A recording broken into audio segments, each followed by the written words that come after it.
Malamig na umaga sa inyo guys. For today's video ay isi-share ko naman sa inyo kung paano mag-install at magkabit ng coupling sa main engine lubricator.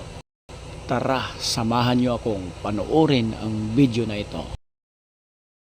Malay nyo guys, magkapareho pala ang makina ng barko na sinasakyan nyo, edi may idea kayo kung paano baklasin ang lubricator at magpalit ng coupling, lalo na sa mga baguhan at hindi pa naka-experience kung paano magbaklas at magkabit ng coupling sa lubricator. So ayan nga guys, pinuller muna namin yan, hindi ko na pinakita sa video. Yung coupling na yan ay ikakabit na lang namin po. Nilagyan namin ng pampadulas, yung lagyan namin ng lubricator, yung mga coupling at yung mga shop. Tapos ininit lang namin para mabilis ipasok ang coupling dyan sa mga yan. Side by side may coupling yan. So yun nga guys, ang pagbaklas ng lubricator na to ay hindi din pala madali yan. Mayroon yan doon sa ay yung base nya, yun yung base na yan. Sa ilalim may 4 na bolt yan, kailangan yung tanggalin. So madali ibaklasin.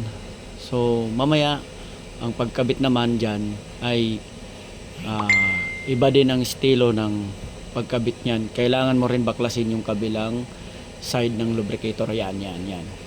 So ayan nga guys, natanggal na namin ang lubricator at kinabitan na namin ng coupling side by side. Kakabitan namin yan ng coupling, yung lubricator na yan.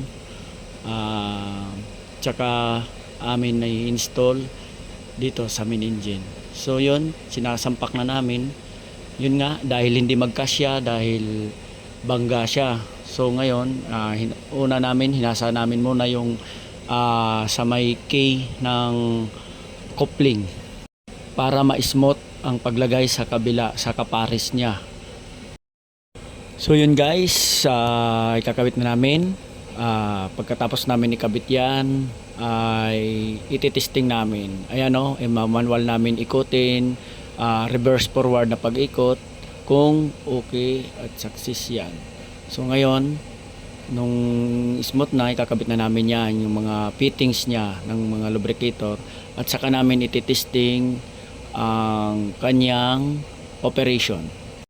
So ayun guys, kinakabit na ni Boy Kuryente ang mga fittings at make sure lang namin na okay yung pagkabit para walang leaking, para walang back job, para good tayo kay chief engineer.